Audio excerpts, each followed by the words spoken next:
What's going on, everybody? Welcome back to another episode of Birdies and Banter. This is episode number 6. I'm Patrick Abadilla from the MPP podcast, and that is my co-host Derrick Al from the Chronicles from the Upper Deck podcast. Hopefully, Yep. everyone's having a great week. We had the PGA Championship last weekend. Um, what a great major championship! Another great major. It kind of came down to the wire there on like hole 11, Yeah. 12, and 9, then 10, 11, 12. Yeah. Scottie Scheffler was able to come out on top, win by 5 shots, I think was Yeah. the ending total there. Yeah. So yeah, we're just gonna recap the whole PGA Championship. Let's start it off. Scottie Scheffler had a 4-shot lead going into Sunday.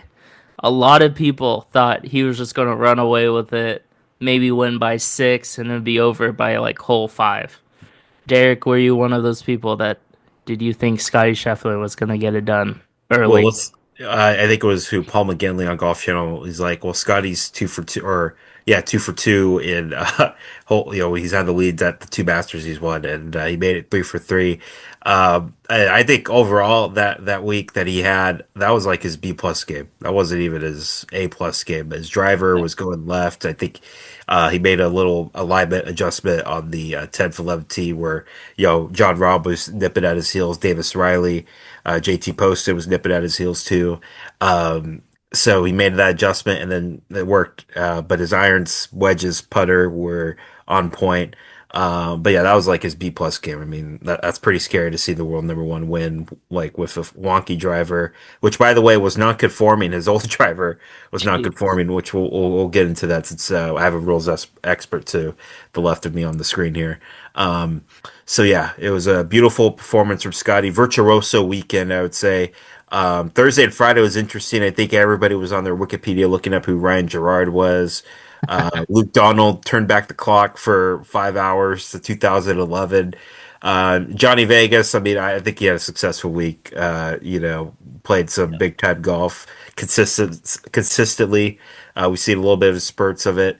Yeah, it was just a really interesting week, but that's the PGA. You're always going to get some weird players contending Yeah. for no apparent reason. I texted Derek. I was like, after the first day, I was like, man, what a leaderboard. Like, Yeah.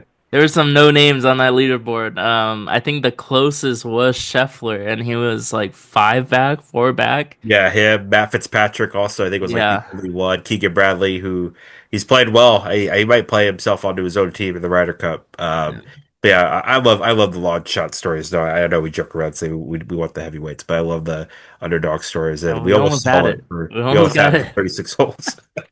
Yeah. So, um, I guess I'll put the leaderboard up. We could talk about it. Yeah, We could talk about who we picked. JT was the only one from my I picked Scotty to win, and then I had JT and Souffle, and JT was the only one that missed the cut from my picks. yeah. By the way, folks, we are not matching. This is a Jackie Robinson one of one T-shirt. Patrick's got the FC Barcelona Barcelona. since Messi was in our presence last week. Oh, I gotta ask our coworker Curtis about that. Oh, he loved life, ladies and gentlemen. I mean, I don't think people were in Charlotte. I don't think people were outside Scotty's house wanting their autograph like they were at Santana Row wanting Messi's. So I didn't even know Harris English came in second. Yeah, man. I think he teed up. He played like during that ESPN Morning wave coverage. going into CBS because I went to our family friend Brian got his little Brian. We call it little Brian. He got his first communion. So shout out to little Brian. Congratulations on that in the Catholic Church. So yeah, as soon as I turned on my phone again and like Harris English, and he's already done. Like what? And then Amanda Ballioni, she said, "Are you gonna stick around?" He's like, Oh yeah, "No." Yeah. he's like, oh yeah, Scotty's got this one in the back. Yeah, but kudos. I mean, Harris, I think is he's battling for a one of those, I think, captain's pick Ryder Cup spots. Has a win this year at Torrey Pines. So good round, good golf by him, and he's going to the Masters next year. Yeah. You had Bryson, right? Or no? Yeah, I had Bryson. I thought he would turn on the Jets and just really come out of the gates firing on. Did that a little bit on Friday, a little bit on Saturday. I thought Sunday this was it right here. And then he was talking about ball flight, how his ball. I think he plays a Pro V1 or whatever. His ball flight was just off. I would just go back to the Bridgestone. I'm not just saying that because I play Bridgestone, Bryson. I would just go back to the Bridgestone. But listen, he's the last, beside excluding the Open Championship, which not controversial opinion. I don't think he will ever win an Open Championship because of his ball flight and just the driver itself. Because you can't be overhitting into the lawn rough they grow at Northern Ireland Scotland courses. So he's finished like top five in the three American majors: the U.S. Open, PGA, Masters, going back to last year's Masters. So he loves that, and obviously he's going to be a little bit more of a favorite at Oakmont to see if he could conquer those church pew bunkers. Yeah, he just never put it all together. Yeah, I think a lot of people picked him because Quail Hollow was gonna play long, yeah, long par fours. The rough wasn't as thick, but he was able to get out of it pretty easily, but probably too easily. I saw a couple of shots from the rough that he just powered it over the green. So yeah. I don't know. It was an interesting championship for him, but he still got tied for second. So He's back to 10 in um, the world now, and he has a spot at Bethpage Black. I think he clinched it last year, and he's continuing to do so. yeah, like we said, Davis Riley, Johnny Vegas, JT Poston had a pretty good first three rounds. Yeah. He was near the top. Hey, shout out to Taylor Pendriff. He improved my our work pool score.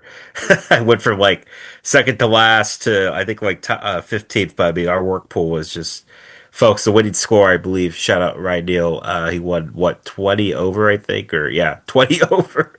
20 over? It Oh was shoot. 20 plus I gotta 20. That check was the that. winning score. It was just it was like a carnage on our work pool. A lot of the guys I think we picked in the middle tiers had early flights out It's of where you win and lose them, you know. yeah, yeah.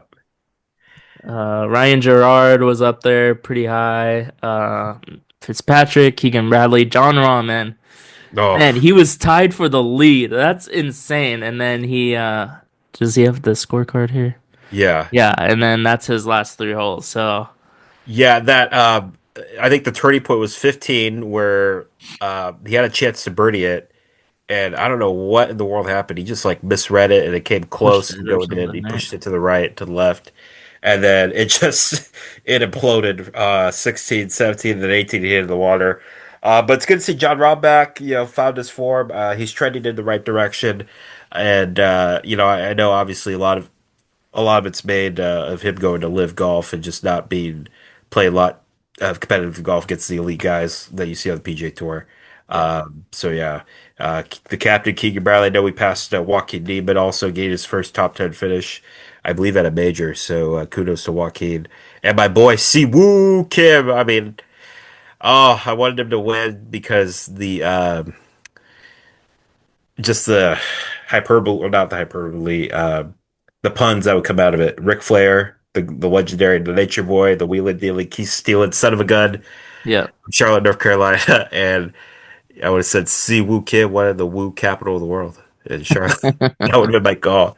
But yeah, Si Woo played good. Yeah, Matt Wallace. Well, I haven't heard of that name in like eons. And how about shout out to Alex Noren though? I mean, Yeah. excluding that 76, that's a second start in like 6 months coming Yeah. back from injury, and he gave it a run on the weekend. Just, I think, just lost ground in round four. Yeah. Cam Davis, that was my guy. I had him in our work pool. He was near the top on the first day, but fell off 74 second Right. round. He's a sneaky good player. Adam Scott will play in his 100th consecutive major next year, or not next year, next month. Yeah. Just think about that. A credible streak will continue. Tony Finau just fizzled out. I think just ran out of holes too. He just fizzled out on Sunday. And there's your boy Xander. My boy Xander, he made the cut on, I think, on the mark, right? Yeah, on the mark. Yeah. Yeah, still doesn't really have his game where it's supposed to be, but Yeah, I thought you gotta pick these people, Can't yeah. uh, can't just pick the same three every week. Longest active cut streak on the PGA Tour. Victor Hovland slowly getting in the right direction. Alex Smalley, of course, he Yeah. contended at the Players, was in the mix like first and Ryan second Fox round. as well. Ryan Fox, also big 2 weeks for him, winning his first career win in Myrtle Beach. Yeah. Shout out Richard Bland, who got into this tournament by winning the Senior PGA last year. And I didn't really see a lot of his shots. He was more in the background with Bryson playing on Saturday. Let's see. Rio Histoine from Japan Yeah. also he contended a little bit too. I think he got in due to the PGA Japan or Japan Tour Order of Merit. He won that. Um, Not Nikolai. Was it Rasmus? Rasmus, Yeah, he was near the top. Højgaard, yeah. Matthew Pavone. I mean, Man, I don't know what happened. He was looking good, like his he looked like his last year self on Friday, and then Saturday, okay, 72, and then I just don't know what happened. He just 78. dropped, dropped. Yeah. Rory. Yeah, Well, let's. we kind of called it, We did. You You know, called it. he was either going to do really good or just like barely make the cut or miss the cut, and he was out of the cut line on Friday for the longest time, or he started his day Yeah, off the cut. So, I mean, yeah, didn't play well. He had a tough couple holes. First 2 days.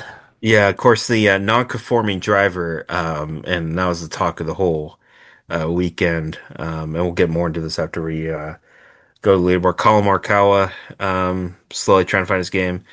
Wyndham Clark, I think he's being more known for his driver phone that hit the T-Mobile side, ironically, his sponsor.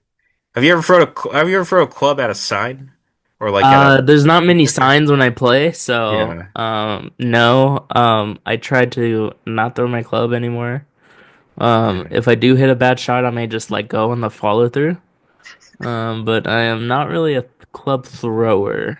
Yeah, I think it was a high school golf match against Alvarez, or it was like a meet, and I think I needed to par it for us to at least get second behind your alma mater, Palma. And I think I just hit it in the trees, and then I just went like my wedge. I didn't bet my wedge or anything, but I just Yeah. went like this against the tree. My dad got all pissed off. Yeah, kids, don't be doing that. Don't be throwing clubs like our boy Wyndham just chucked it. I mean, it scared the marshal look like it. Yeah. Luke Donald, I mean, out of nowhere with the 67. Listen, I commend him for that round. I kind of knew it was going to be tough. He hasn't really played a lot of competitive golf for Yeah. obvious reasons with being, Semi-retired. yeah. But yeah, 67, that made us believe that he turned back the clock 2011. Well, another person that turned back the clock was Max Homa shooting a 64 in round two. Yeah. Yeah, it was I think three off the lead, two off the lead going into the weekend. Yeah. And that was when there was like a lot of no names on the leaderboard. So it felt good to see Max Homa, but tough finish, 76, 77 on the weekend. He's starting to find his game. Sergio will not be at the U.S. Open. He missed out on qualifying on yesterday in Yeah, Dallas. Same thing with Austin Eckroat. Steven Yeager, uh, just need to see it piece it together. I mean, everything else, I think he has the game to contend. yep, My boy Elvis Smiley, he was getting shown all the TV love with Johnny Vegas, and actually he hung in there. Man, he yeah, gets a paycheck, so kudos to Elvis Smiley. And then we go to the early flights out of Charlotte International Airport. They packed their bags up early. Of course, right there, Pat, right, right below Jake Knapp. It's gonna be another year for Mr. Jordan Spieth. yeah. Uh, First day killed him. First day just was awful. He hit this one tee shot that hit hole seven, which has the $1 million houses and the lake right there. Hit the rocks, and then came back, and I'm like, yeah, this is not going to be his week. So Yeah, He's we'll wait till Aronimik next year. Rasmus Nygaard Peterson actually got the medalist honors at the U.S. Open qualifier Monday um, at Dallas, so he's going to be at the U.S. Open. We also got Sepp Your Straka. boy, your two of your boys that you've been Yeah, high on this year, yeah. It's not looking too hot. and Shane was worried about the divot that he was in on Friday that cost him a chance at the weekend. Yeah, gotta play the ball down. Yeah, Need mud balls out here. yeah.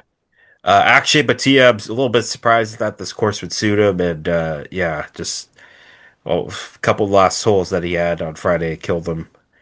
Keith Mitchell, who's been the Thursday Friday warrior as of late on tour, saw an early weekend. And of course, our guy JT, I don't know what happened. He had all the momentum in the world coming into Quail Hollow, and then Yeah, just could never get out. He was stuck in neutral, I think, pretty much for his I game. think he was 4 over through his first three holes on Yeah, Thursday, and that's when I was like, "Are you serious, dude?" yeah. Man, He was just stuck in neutral. A little bit surprised. Ludwig Goldberg, I think, officially hit like his first bad stretch of golf in his young career. yeah, Back-to-back missed cuts at majors. Hideki, I think this was like that was his first missed cut at a major in about like 3 or 4 years. P. Reedy thought he would at least make some noise. Jimmy Walker, shout out, welcome back to wow, golf. I know he's been battling some injuries and health issues, so good to see him back out. yeah. Ricky, Dietrich, Minwoo. Yeah, Eugenio Chara, who's by the way won on the Live Golf tour 2 years ago, and then got dropped last year. He's played more DP World Tour events because I think his suspension's out later at the end of this year, so he's trying to find his groove. Let's see who else we got. Willie Z. Yeah, Uh, he's kind of he played some decent golf early on in the Hawaii and West Coast events, but yeah, he's out. Jason Day, Patrick Cantley.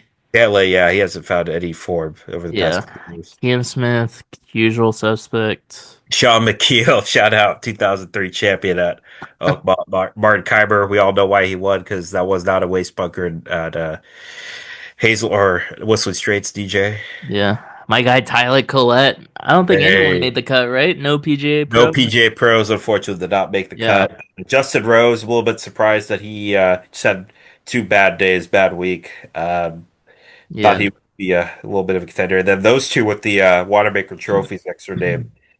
Going in opposite directions. Phil, I think, like showed up, I don't know, on Tuesday, Wednesday, just like not nonchalant, and then just goes out and does that. And then Brooks obviously. Koepka, just I don't know where his game's going. It's going south. Yeah, Russell Uh, Henley. Russell Headley, yeah, I'm surprised.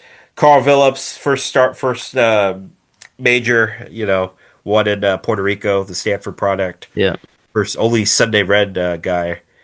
He'll find his game. DJ was DJ, near the top. Thursday. Lord have mercy. I don't know what happened to his game. Jason Duffner, a little bit of a yikes. And then these are all your PGA Tour or not Last PGA Tour pros, but plus 23. Huh? yeah, Michael Block, who by the way has an exemption into the Charles Schwab Challenge, aka the Colonial, this week, so he'll be on tour this week. Yeah, and that is it. Yeah, that is it for your 107th PGA Championship. Yeah. Like I said, it was a good championship. Saturday and Sunday were pretty fun, and man, Scottie Scheffler's super good for not playing the best, but he's proving Phil Mickelson wrong. Philly said Yeah. that he wasn't gonna win before the Ryder Cup, and now he has 2 wins, 3 wins. Yeah, I want to take anything that Phil says these days on. Just don't look at his Twitter profile. But yeah, Scottie Scheffler. I mean, I think he's passed Jordan Spieth in PJ Tour career wins, and he's done that within a what 5 year span that he's just been Yeah. ascending to the top. And I love Nike's ad where is he the best player in the world? Yeah. Guilty. So Guilty. good. And by the way, we're gonna do a quick announcement to all the golf pundits out there. I see you using the term career Grand Slam, which is fine. I mean, we saw Rory do it last year. Phil, ironically, has a crack at it at Oakmont. We won't divulge into his chances. Probably less than 5%. But Scotty's going for the career Golden Slam, and what I mean by that is he has the Olympic gold medal, has the Masters, has the PGA. So I'm coming up with a new term. He's going for the Golden Career Slam and Golden Career Grand Slam. I still got to practice that. The closest player in our era that's done it, that's on the LPGA Tour, was Inbee Park, one of the greatest LPGA Tour players of all time. She's won all four of the modern majors. The closest to because they added the fifth one, the Evian, which is whatever, was tied for eight. So Scotty could legitimately have a good shot at the next two Yeah. majors and have the career the golden career Grand Slam, which Yeah. I like instead of the career Grand Slam. So folks, golden career Grand Slam. That's what Scotty's chasing more Yeah, than his boot. I wonder if Rory didn't get the career Grand Slam at the Masters, do you think people would be talking about that Scotty's like halfway there? I think just because Rory won, I think there's a lot of talk about career Grand Slams this year. Yeah, I think it. I think the talk like they have to pick it up. I think Golf Channel and everybody does. I think if he wins like the U.S. Open and then has a legitimate shot Crazy if he win gets it done this year. at Royal Port Rush. Now, I think for Rory, it's going to be like Olympic-esque, World Cup-esque when he goes back to Royal Port Rush where he holds the course record. That's one of the first courses he's played at. And as the Masters champion, as the Players champion too, tries to win an Open championship on home soil, Yeah. that is going to be nerve wracking as hell. I thought the back nine at Augusta was going to be nerve wracking. Uh, that week in July, I mean, you're going to have your entire home country, at least like 90% of people that you know there. That's going to be insane. What an atmosphere that will be in Northern Ireland. But I think Scotty, obviously, he's just ascending to, he's knocking on the door of being a top 15, top 10 and top 15 player of all time. Of course, Yeah. he's still way, Like he's not even in his prime yet. He's he like already barely surpassed hitting. 81 million earnings in his career, which is just wild. I know 20 of that is the FedEx Cup, but still, that's insane. And he didn't need to play TGL to do it. That's just a beautiful thing. Hey, Just maybe like he'll be on the expansion team. the Motor Detroit. City, Motor City track. Yeah, I don't get why it's taking until 2027 to play. Don't you just get four cats that want to say yeah, and then they'll just go? I mean, I guess because it's going to be an automatic team, so I don't understand that. You got to add a team. You got to have like a Texas team, and then you could have Scotty, maybe Will Zalatoris. Yeah, I'm Scotty's not definitely going got to be a to him. captain. Yeah, Yeah. Um, but then also they got to stretch it out for TV weeks. So I don't know. I don't understand why you wait until 2027 to launch a yeah. team that really you're only flying to Florida to play. But It's a crazy travel schedule. Yeah. Um, I guess non-conforming. We'll finish yeah, off this episode non-conforming.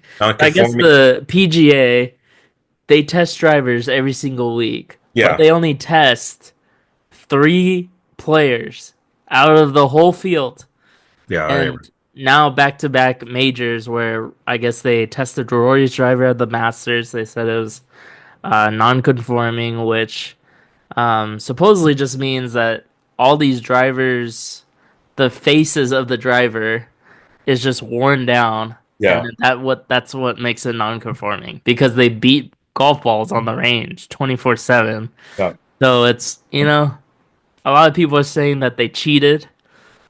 They didn't cheat. Okay, let's get the facts right. Okay, no one's getting cheated out here.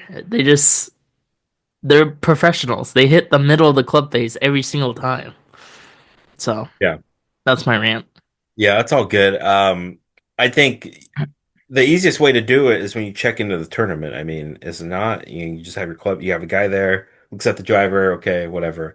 I know a lot of it's targeted towards the guys who have higher swing speed, so they're not going to target an example, Brian Harmon, who doesn't hit the ball, 350 or whatever. It's Yeah. gonna be Bryson's. It's gonna be your Rory's, your Ludwig Obergs. I mean, it's gonna be those lawn hitters, and Scotty too. But I think there needs to be more of a fair, more balanced system, kind of like what they do with Major League Baseball with the rosin stuff.